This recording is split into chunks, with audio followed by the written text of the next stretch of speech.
Let's talk a little bit about Oklahoma. Damn near losing to Auburn. But you know what?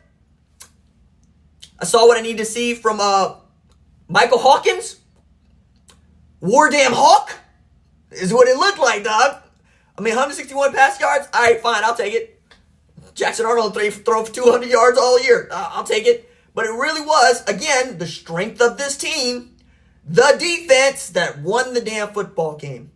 It's Oklahoma being down by 6 late in the fourth quarter, and Kip Lewis going, nah, I got it.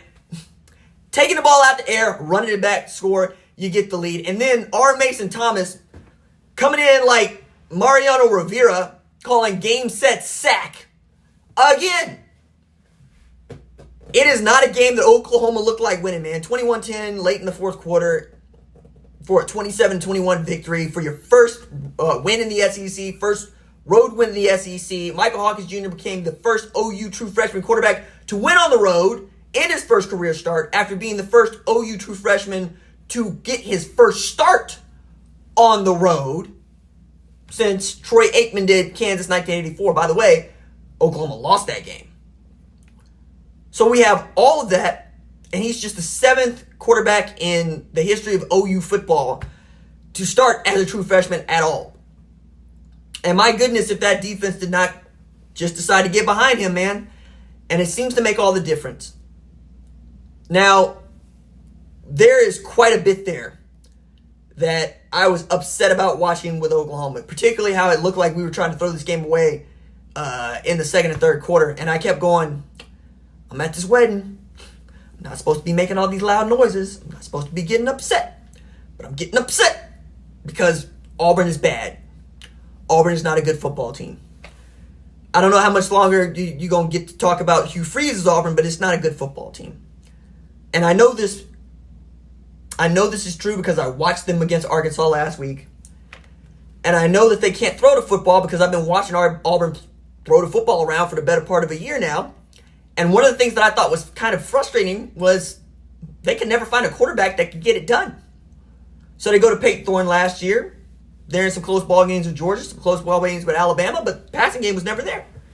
And then against Arkansas, abysmal. Start Hank Brown, he throws 3 interceptions. Go back to Peyton Thorne. So I'm expecting Oklahoma's secondary to feast in this game. No sir, Bob.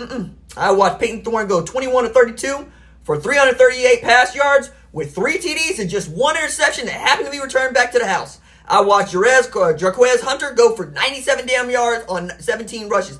I'm looking at the junk stat that people want to tell me about when it works for us, and the cool stat when it doesn't, that is giving up 482 yards offense to Auburn.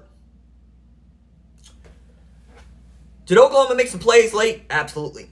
Is this the kind of play that is going to help Oklahoma win football games into the future? Nah, not hardly. Not hardly. However, I am going to once again just point out R. Mason Thomas has been on fire. He has 5.5 sacks through 5 games, man. Like that. Pfft. At that rate, we're talking about an All-American on the defensive line. I just need to see something from the offense. And this is such a weird spot for Oklahoma to be in because 2000 national championship team, offense was decent. It wasn't great. It's decent. It's decent. Oklahoma's had great offenses, not paired with great defenses. Take it back. 03, 04, and then we get our heads kicked in. LSU, USC. 08, same difference. And then by the time we get to the Lincoln Riley era, you know what time it is. We're going to put up 45. We're not going to be able to stop nobody. And now it just feels like we're trying to find balance. I don't know what balance is going to look like with this team. I don't know what balance is going to look like with Michael Hawkins Jr. just, playing basically 6 quarters of football. Not even that, 5 quarters of football. I know this. OU did not turn the ball over against Auburn. Had they turned the ball over against Auburn, I think Auburn wins this game at home. And that stadium, full credit to y'all at Jordan-Hare, y'all was rocking. I felt it coming through the television, man. Great atmosphere. I think that's going to be what it is for Oklahoma every time they go on the road. But next week is OU Texas. And OU Texas ain't no regular road game for them, ain't no regular road game for us.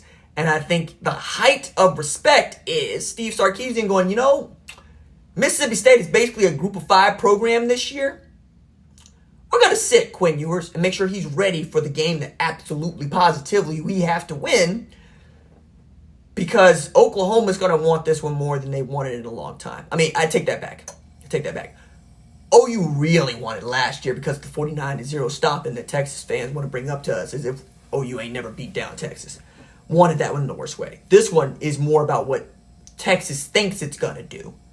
And frankly, what OU can do to Texas, right? If you take a loss to OU this year and you're Texas, what are we going to think about your college football playoff chances? Didn't hurt you last year, but that's got you to play in a Big 12 championship game where you stopped a mud hole in Oklahoma State. Had that game been tight, does Florida State get your spot? I don't know. I think they really need this win to help convince us, especially as Georgia already took the L to Alabama, and ain't nobody else been able to beat Georgia but Alabama. So you need to have a really great October if you're Texas, and I think Steve Sarkisian knows it. They also need to get healthy, particularly at tailback. They don't feel great at tailback, but Arch was great today, so it didn't really seem to matter. And again, it's Mississippi State. They're not that good this year. They didn't even have the starting quarterback from last week, Blake Shapen. It just wasn't available. I am loath to say this, though, as I close out this Oklahoma bit. This is one of the last unranked opponents that Oklahoma is going to face for the next 7 weeks. So realize that Oklahoma's got South Carolina and Maine. Those are the unranked opponents left for the Sooners over the next 7 weeks. Apart from South Carolina and Maine, Texas, bye week. South Carolina, Ole Miss, we'll see where they're at. Maine, and then Missouri, Alabama, bye, LSU. So I can't call any of those games, especially given what Mississippi showed against Kentucky today. Missouri's on a bye. Bama's a juggernaut. LSU can score. And apparently they can stop South Alabama. Don't know if they can stop an SEC team, and Oklahoma's an SEC team. We'll see. South Carolina beat Kentucky like a drum. So you don't get to take them for granted either. Curious spot for OU to be in. Curious year for them to start the SEC. And frankly, to be going at it with a guy that was supposed to be redshirting this year, who got thrown into the fire because the guy that OU had betted on just could not turn the ball over. A lot of things to say about Jackson Arnold. The one that I think will stick, and the one that I will hold you to, nobody can make a quarterback throw interceptions. A bad offensive line can't do that. A beat-up wide receiver core can't do that. A beat-up tailback core can't do that. Only a quarterback can throw interceptions. Michael Hawkins' first interception will be the next one. He has now shown he can take care of the football, and when Oklahoma takes care of the football, it gives itself an opportunity to win because the defense is elite.